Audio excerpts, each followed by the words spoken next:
Hello, ladies and gentlemen. A happy Sunday to you. A very quick one. During my first 5 months of working in a COVID facility, I want to tell you that I did not take coronavirus as seriously as I do now. I'm not saying that I did not take coronavirus seriously, but not as seriously as I do now. Let me tell you why.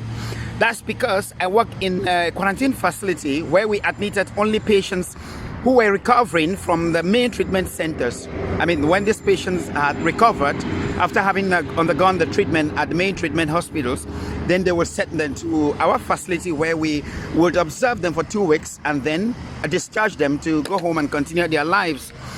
But now that I work in the main treatment hospital where these patients that we admitted in the quarantine facilities were coming from, I have seen the real colors of coronavirus, the brutality, the aggressiveness of coronavirus. Let me tell you, ladies and gentlemen, so it's not a joke.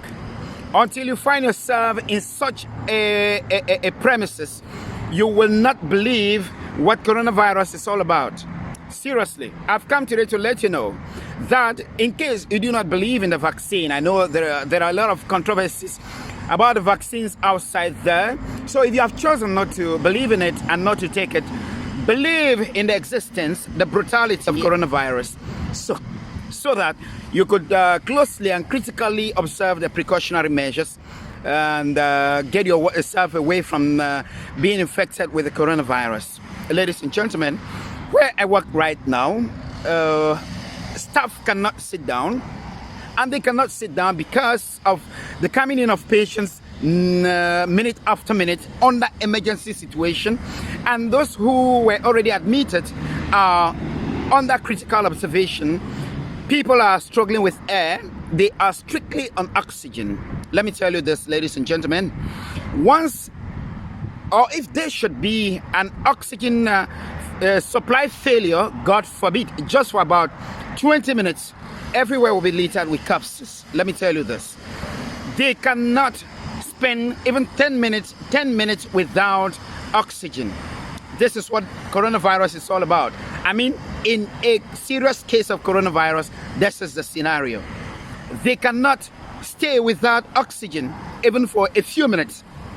An example is when they want to go to the toilet and you have to unplug the oxygen tube from the main supply on the wall to an oxygen cylinder. Just that during that transition, the patient is suffocating already.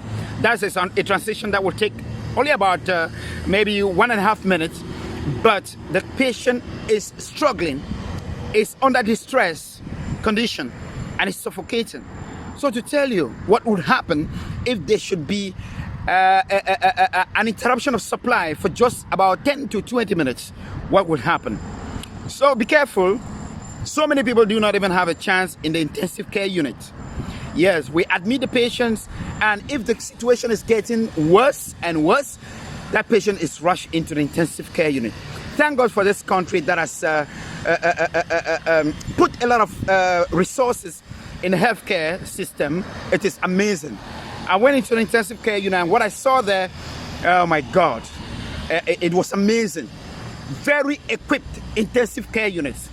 You can find a few hospitals that could be boasting of many intensive care units, but it's happening in this country of Qatar.